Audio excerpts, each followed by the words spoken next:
വല്യേട്ടാ, വിളിച്ചു എന്ന് പറഞ്ഞു. ആ വിളിച്ചു. എന്താ വല്യേട്ടാ? പറയാം, നീ ഇരിക്കെ. വലിയേട്ടൻ്റെ അടുത്തിരിക്കെ.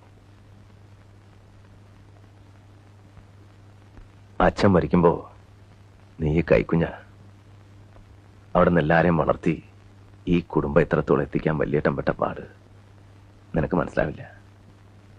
മനസ്സിലാവണവര് അതൊക്കെ മറന്നു എന്നാ തോന്നേ. ഇന്ന് വരെ സത്യക്കേട് കാണിച്ചിട്ടില്ല വലിയേട്ടൻ. പക്ഷേ ഇപ്പൊ ചെയ്തു എന്നൊരു തോന്നല്. മനസ്സിന് സമാധാനമില്ല. വല്യേട്ടൻ പറയണത് എനിക്ക് മനസ്സിലാവണില്ല.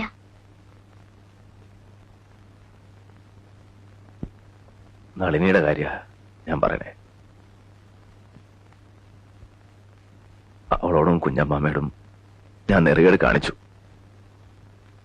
ശരിയാണ് വല്യേട്ടാ. വല്യേട്ടൻ ഇത് സമ്മതിക്കാൻ പാടില്ലായിരുന്നു.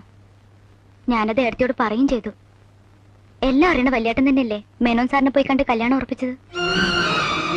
തെറ്റാണ്. വല്യേട്ടൻ സമ്മതിച്ചു കൊടുത്തു.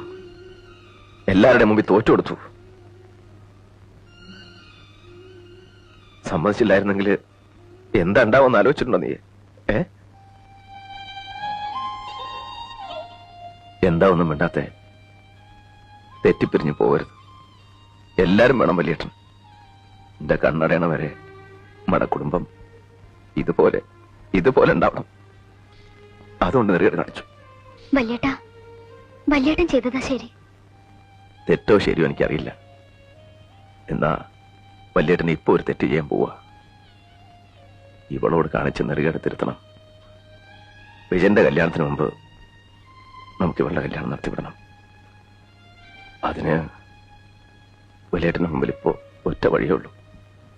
മോഹൻദാൻ.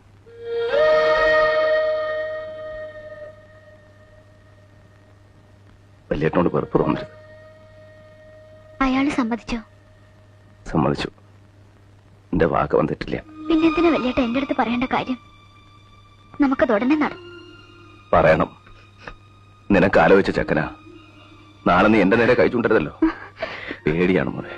വലിയേട്ടന് ഇപ്പൊ എല്ലാരും പേടിയാ. ഏട്ടാ, അനുസരണക്കേട് വിചാരിക്കരുത്. എനിക്കിപ്പോ ഒരു കല്യാണം വേണ്ട.